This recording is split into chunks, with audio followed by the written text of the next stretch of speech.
I want to start with a pull down.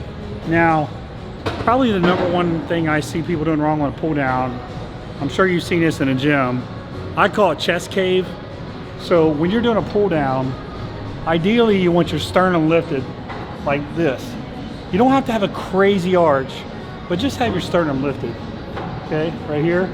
And what you see is people will do all the reps like this, or as soon as fatigue sets in, they'll do this, and they cave their chest in like this. So instead of being like that, they do this, and they start pulling like this. And what that does is it takes tension off your lats, your teres muscles, and it puts it pretty much on your biceps. So I guess if you're trying to train biceps, you could do these. So this, you don't want to see that. When you get tired, you can either lighten the weight up or just do partials, but keep that sternum lifted right here, okay? Now, the other thing is on a pull down is when you start to pull, I see a lot of people jerking back with a lot of momentum. So they'll, ram back real hard. I'd rather you stay in one spot and really focus on driving your elbows down. So think about your elbow and drive your elbow down and squeeze.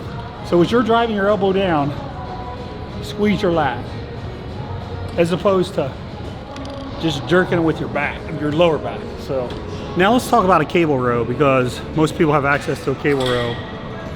The big issue I see here is people pull with their biceps and not really their lats. So let me show you what I see people pull with their arms. See how Paul's just mainly pulling with his arms? That's a lot of bicep work. Now what I want you to do, Paul, is drop your elbows down and pull back. Ever see the difference?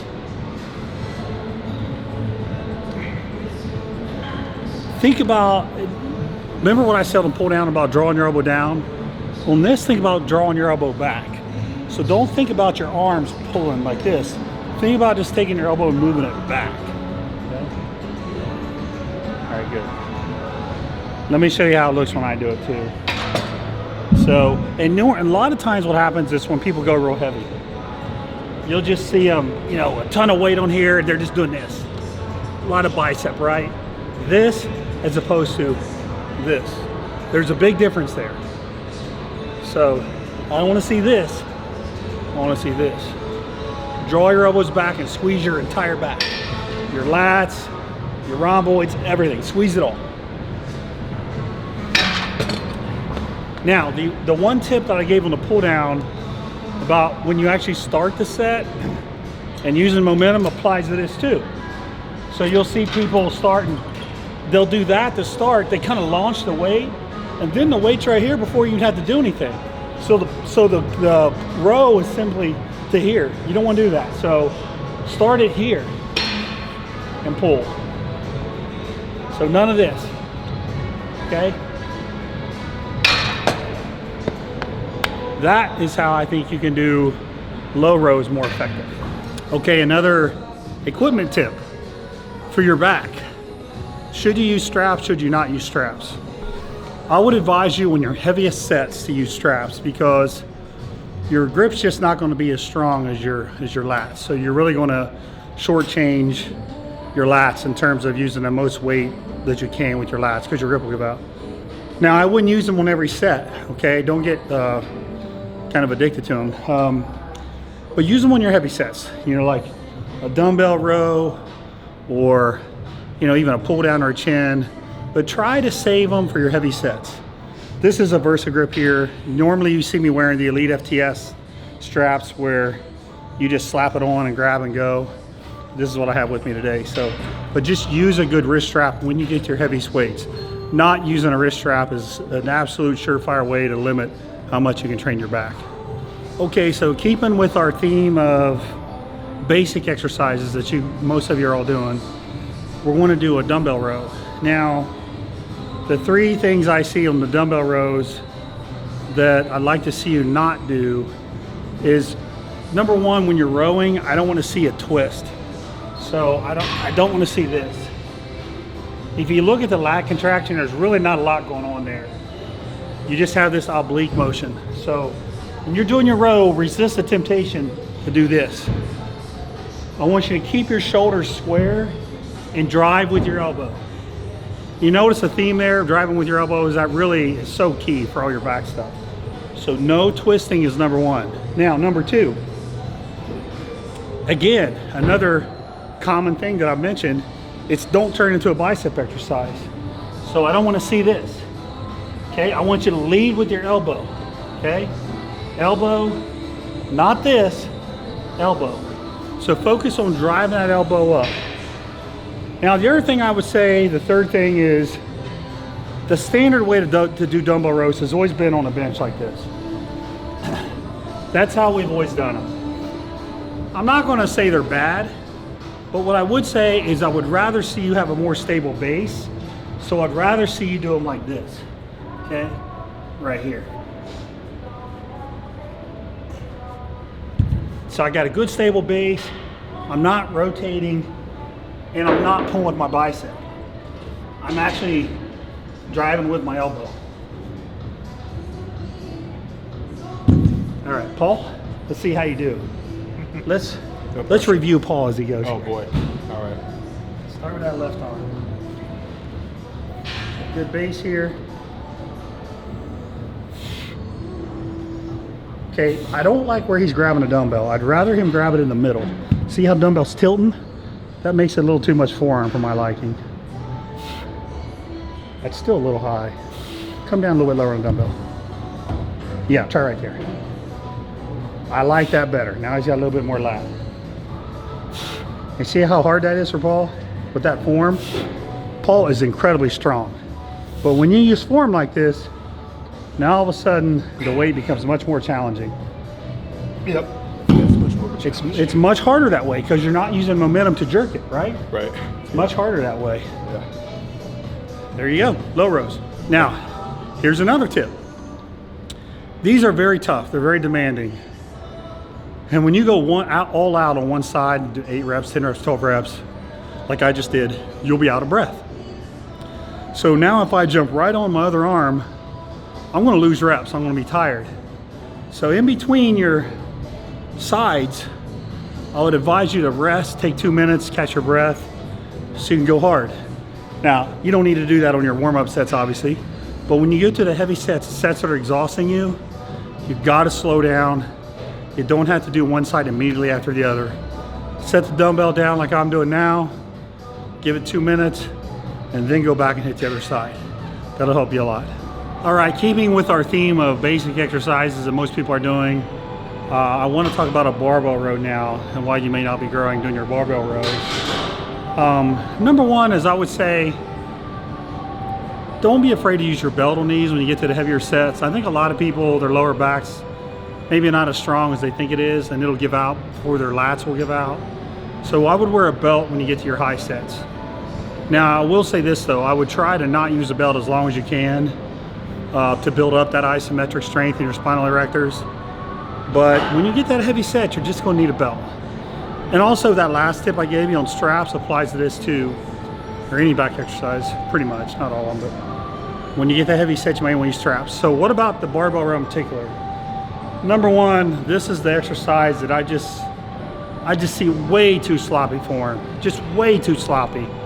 And I get it. When I was in my 20s, I like to put 3 plates on there, 4 plates on there, and just go to town. But there was a reason why my lats weren't growing. It's because they weren't even hardly getting any work. It was more lower back, traps, and biceps than it was lats or rhomboids. So I just want you to get control of your form, okay? So don't jerk and bounce the weight off the ground. Let me show you how I like to do them. So I'm gonna drive my elbows up right there. Ooh. That as opposed to this. I don't wanna see that, I wanna see this.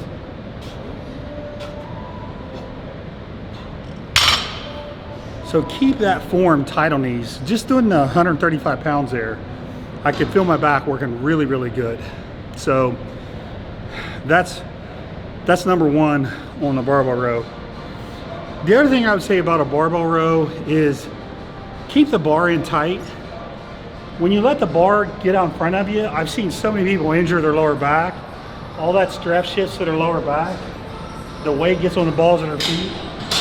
Keep the bar in tight. Keep your weight on your heel. So here, as opposed to don't let the bar come out here. Keep it in here. So right here, as opposed to leaning forward and getting the weight on the balls of your feet. That'll keep you from getting injured, okay? Now, the last thing is the position of your spine. I know a lot of people say, oh, it's okay if you round your back. I wouldn't advise that. I wouldn't advise that. I will say this though. I don't think you need a real hard arch. I don't think you need that. Just a flat back, right here. So I don't need this. I don't want to see that. Just keep your back flat, right there. Boom, boom. Back flat, draw your elbows up, squeeze your lats. Okay, so that is really, that flat spine translates to almost everything we do in here. A lot of times we overarch, we arch too much. So keep that in mind too as you're doing your barbell rows. Okay, what about the other basic exercise? The most basic of all of them, deadlifts. Big debate right now in the industry. Do deadlifts actually build your back? In other words, do they build your, we should be more specific, do they build your lats? They most certainly build your spinal erectors and they probably build your traps. But do they really build your lats? I think it's a great question because when you pull off the ground, there's so much glute involved and lower back. My experience was not good in developing lats doing deadlifts off the ground. A lot of my clients didn't have great results. Fantastic for spinal erectors. Again, good for your hips, your glutes. All right, so what I'd rather see you do instead of a floor deadlift, I'd rather see you do a rack pull for mid shin. Now, I've got the cage set up here. Now, these don't go quite low enough to pull from mid shin, but you would just stand on something. So you could just stack some plates up and stand on some plates, and you'll be able to pull lower. But I personally think this is much better for your lats than a floor deadlift. So again, just picture in your mind I'm standing on something. So now the pull, when you start the rep, you're going to flex your lats and just pull your elbows back. So it becomes like shoulder extension, like this. And you can really feel your lats working. Now a lot of people don't think that works your lats, but to me it's very similar as like a stiff arm pull down. You're still doing shoulder extension. I get a great pump in my lats. I feel a lot of stress in my lats doing that as opposed to pulling off the floor. So I would say for this tip, the tip is simple. It's do a rack pull for mid shin instead of doing a pull off the floor. So a rack pull instead of a deadlift, that's the tip. Okay, another one, two more. This is a dumbbell pullover. So there's two things here I want to show you why these might not be working for you. So one of them is a lot of people turn a pullover into really a tricep exercise. They turn into a lying extension. The other thing is they use what I think is not a good range of motion. They actually go too far until the stress comes off their lats. Let me show you what I mean by that. I actually also like to lay on a bench as opposed to across it. It's okay doing them the other way too though. So now, what I want you to do is get a slight bend in your arms and then lock your arms like that. So don't lock them here, slight bend and lock them. Now, you're going to keep your arm like that and pull with your lat. So that's all lat right now. Lat, teres, probably even a little bit of serratus. So right here is what I want. As opposed to doing this, coming down, bending your arms, and then throwing the weight up. A lot of people turn this into a tricep movement, and that's why they don't lock their arm in place. The second part is the range of motion. So you want to go down as low as you can and still feel good, still feel comfortable in your shoulders. You don't want your shoulders to get injured. So I'm good about right here. So for me to start going a lot lower than that to force it, it's probably not healthy. Now the other part is you got to keep tension on your back. So when you come up, stop right here. When I come up here, I lost all the tension in my lats. Okay, so right here, up to my forehead where I can still feel tension. Work this range of motion right here.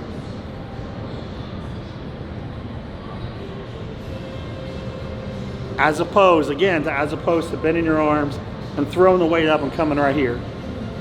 Now anybody can do that with 100-pound dumbbells, but using that strict form is what's really going to help you on pullovers.